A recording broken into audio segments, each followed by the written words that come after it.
Hello friends, welcome to my vlog. तो आज के व्लॉग में मैं आपके साथ एक्सपीरियंस शेयर करना चाहूँगी। जो हुआ था, मैं जब यूके में स्टार्टिंग में आई थी, तो यहाँ आने के कुछ वीक्स के बाद मुझे एक कॉल आया और मुझे बाद में पता चला कि वो एक स्कैम कॉल है। इमिग्रेशन जब इंडिया में मेरा हुआ, तो उन्होंने बस इमिग्रेशन ऑफिसर ने मेरे से 2 क्वेश्चंस पूछे थे कि तुम्हारा नाम क्या है और तुम यूके क्यों जा रही हो? और इसके बाद बस वो वीज़ा चेक करते हैं और उस पे स्टैम्प लगा देते हैं, दैट्स इट। और मैंने वहाँ पे भी कोई फॉर्म फिल नहीं किया था। उसके बाद मेरा लेओवर आबू धाबी में था। आबू धाबी में भी जब आप फ़्लाइट बोर्ड कर रहे होते हैं, उसके पहले एक सिटिंग एरिया होता है और वो आप तभी एक्सेस कर सकते हैं जब वहाँ पे बोर्डिंग गेट पे आपका फ़्लाइट नंबर शो हो रहा हो। तो वो वहाँ पे तब रैंडमली लोगों का ड्रग टेस्ट करते हैं। तो मेरा भी वो ड्रग टेस्ट हुआ एंड इट वाज़ फाइन। मेरे पास मैं ड्रग्स कैरी नहीं कर रही थी। तो उसके बाद वहाँ पे भी बस बोर्ड करने के पहले उन्होंने मेरा वीज़ा और पासपोर्ट एंड टिकट्स चेक किया, दैट्स इट। उसके बाद मैं यूके में मैनचेस्टर पहुंच गई और उतरने के बाद भी आपको एयरपोर्ट से निकलने के पहले इमिग्रेशन करवाना होता है। तो यूके के इमिग्रेशन ऑफिसर ने मेरे फिंगरप्रिंट्स चेक किए और मेरा नाम पूछा था। तो वो फिंगरप्रिंट्स मैच नहीं हो रहे थे, लेकिन उन्होंने मुझसे कुछ क्वेश्चंस पूछे थे जो मेरे पासपोर्ट के डिटेल्स से रिलेटेड था और उन्होंने वो वेरीफाई किया, मैच किया और मेरे को जाने दिया। मुझे यूके आए हुए कुछ वीक्स हुआ था और मुझे सुबह-सुबह कॉल आता है 7 बजे के भी पहले। उसमें वो बंदा मुझे इन्फॉर्म करता है कि वो होम ऑफ़िस से बोल रहा है। वो बोल रहे थे कि तुम एक इल्लीगल इमिग्रेंट हो। ऐसा उनको शक है और यहाँ पे काफ़ी ज़्यादा अभी टेररिस्ट लोग भी आ जाते हैं। तो उस बंदे ने मुझे बताया कि उसने मुझे काफ़ी सारे नोटिफ़िकेशंस भेजे मेरे एड्रेस वेरिफ़िकेशन के लिए, बट मैं रिप्लाई नहीं कर रही थी और अब उसका ये कॉल मेरे लिए रेड फ्लैग की तरह है and it's a final warning, वरना वो मुझे डिपोर्ट कर देंगे। हाँ, जब ये बातचीत हुई तो मैंने कुछ पॉइंट्स तभी लिख लिए थे क्योंकि वो बहुत ज़्यादा कुछ एक्सप्लेन कर रहा था और उसने भी कहा था कि तुम नोट करती जाओ मैं जो भी बोल रहा हूँ।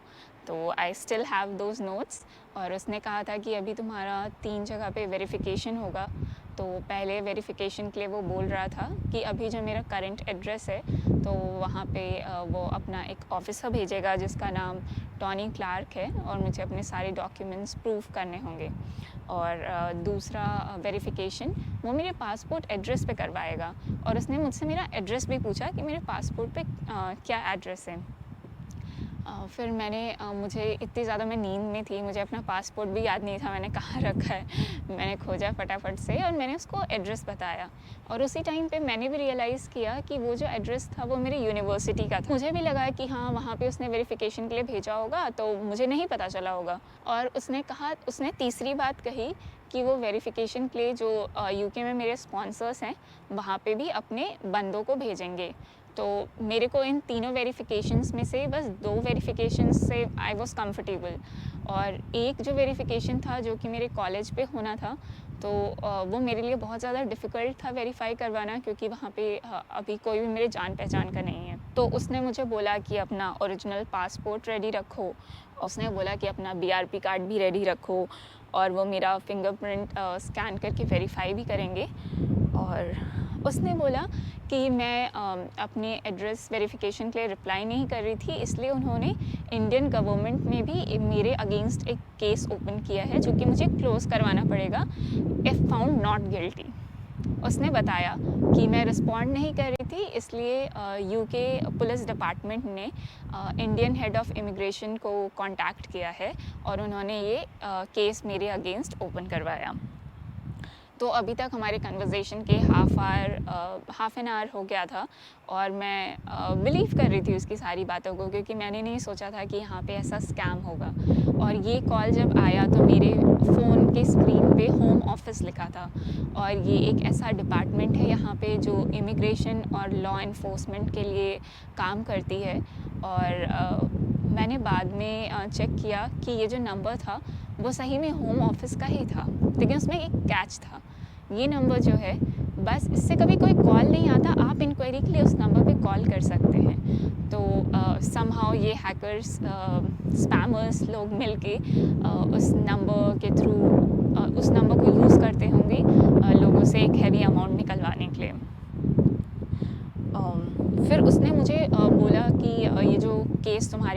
इंडिया में ओपन हुआ है। यूके वाला तो हम वेरीफाई करेंगे और सही निकलेगा तो हम क्लोज़ कर देंगे, और जो इंडिया में ओपन हुआ है तो उसके लिए तुम अपने पेरेंट्स को supreme court of India Delhi में भेज सकती हो क्या? तो मैं मेरे पेरेंट्स साउथ में रहते हैं और उनके लिए इतने जल्दी पहुंच के वो बोल रहा था तुरंत केस क्लोज़ करवाना पड़ेगा सुप्रीम कोर्ट में। तो मैंने कहा कि मेरे पेरेंट्स को काफ़ी ज़्यादा टाइम लग जाएगा, हाफ डे के अराउंड, अगर वो एकदम अर्जेंट बेसिस पे निकलते हैं तो भी। तो वो बोलता है कि वो पूरे कॉल में वो पहली बार हंसा और वो बोलता है कि इंडिया इतना बड़ा है क्या? तो मैंने कहा हाँ। तो इस पे उसने कहा कि तुम मुझे बेगुनाह लग रही हो। तो मेरा एक दोस्त है पंकज सिंह करके, लॉयर है सुप्रीम कोर्ट में, तो मैं तुम्हारे लिए रिक्वेस्ट कर दूंगा और वो तुम्हारा केस क्लोज करवा देगा, इट्स फाइन। तुम्हें एफर्ट्स डालने की ज़रूरत नहीं है। तो मुझे बहुत ज़्यादा ग्रेटफुल फील हो रहा था कि हाँ चलो यार, इसने मेरी हेल्प कर दी। वो बोलता है कि तुम्हारा हम सब वेरीफाई करेंगे डॉक्यूमेंट्स, लेकिन तुम्हें एज अ फाइन 1000 पाउंड्स देने पड़ेंगे। तो ये बहुत ज़्यादा बड़ा अमाउंट होता है, मेरे पास नहीं था। तो मैंने उसको बोला कि नहीं है मेरे पास। उस पर वो इतना ज़्यादा इरिटेट हो गया, उसने फ़ोन ही कट कर दिया। बोलता है ऐसे कैसे नहीं, उसने कट करने के लिए पहले बोला कि ऐसे कैसे नहीं है तुम्हारे पास पैसे, एक तो मैं तुम्हारी इतनी हेल्प कर रहा हूँ, तुमने रिस्पॉन्ड भी नहीं किया। तो उसने कट कर दिया। उसने फिर मेरे को बाद में पता चला काफ़ी लोगों से डिस्कस करके कि वो काफ़ी लोगों को ऐसे बेवकूफ़ बना चुके हैं जो न्यू आते हैं यूके में।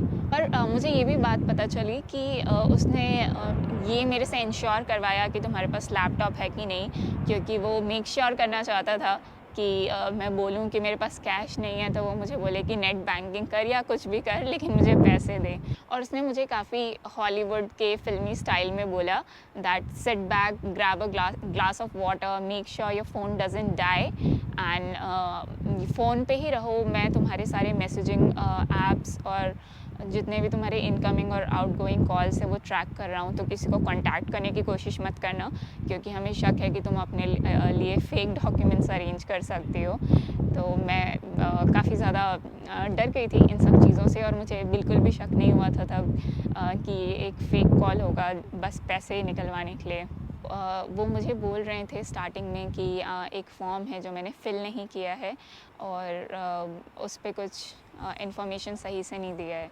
तो मैंने सही में कहीं भी इमिग्रेशन में, जैसा आपको बताया कि यूके में भी और इंडिया से चलते वक्त भी कोई भी फॉर्म नहीं भरा था। पहले ऐसा होता था कि वो शायद एरोप्लेन में आपको एक चिट देते थे जस्ट टू राइट कि आप कौन से एड्रेस पे जाके रहेंगे, बट अब वो रूल चेंज हो गया है। तो मैं भी इस बारे में अवेयर नहीं थी, मुझे सही में लग रहा था कि मैंने कुछ मिस आउट कर दिया है। और डिपोर्ट होना एक बहुत बड़ी बात हो जाती है, वो भी यूके जैसी कंट्री से, बिकॉज़ आप इन फ्यूचर अगर कहीं भी अप्लाई करते हैं तो अगर वो डिपोर्टेशन स्टैम्प देखते हैं आपके पासपोर्ट में तो वो ऑब्वियसली आपसे बहुत ज़्यादा क्वेश्चंस पूछेंगे और आपके वीज़ा मिलने के चांसेस बहुत ज़्यादा कम हो जाते हैं। तो इसलिए डिपोर्टेशन एक अच्छी चीज़ नहीं है, और लोग डर के मारे फिर उनको लगता है कि हाँ कोई भी आता है बाहर से तो वो काफ़ी ज़्यादा इन्वेस्ट करके आता है, emotionally, financially, mentally, physically, everything. तो सबको डर होता है कि, और वो भी ऐसे एलिगेशंस के साथ कि तुम इलीगली आए हो, तो वो बहुत बड़ी बात हो जाती है और लोग बचने के लिए पैसा दे देते हैं। तो मेरा तो यही एडवाइस रहेगा कि आप कहीं भी बाहर जाते हैं और आपको कोई भी ऐसा कॉल आता है जिसमें आपको बोला जा रहा है कि आपको फ़ाइन पे करना है, तो मेरा सजेशन यही रहेगा कि आप ऑब्वियस सी बात है, आप रूड होके नहीं बोल सकते कि ये फ़ेक कॉल है, क्योंकि यू नेवर नो कि सही में आपने कोई रूल तोड़ा हो और आपको यू आर सपोज टू पे। यहाँ पे हर चीज़ के लिए रेफरेंस आईडी मिलता है, वो आपको कुछ दिनों की मोहलत देंगे वो अमाउंट पे करने के लिए। तो बहुत ही ज़्यादा सतर्क रहें और लोगों से डिस्कस करें कुछ भी प्रोसीड करने के पहले, और हाँ एंजॉय करें। काफ़ी अच्छी कंट्री है, आप घूमे फिरे। तो कैसी लगी आपको मेरी ये स्कैम स्टोरी जिसका मैं शिकार होते होते बची, और आपने भी ऐसा कभी कुछ एक्सपीरियंस किया है तो आप अपने एक्सपीरियंसेस मेरे को कमेंट सेक्शन में बताएं, और लाइक, शेयर एंड सब्सक्राइब।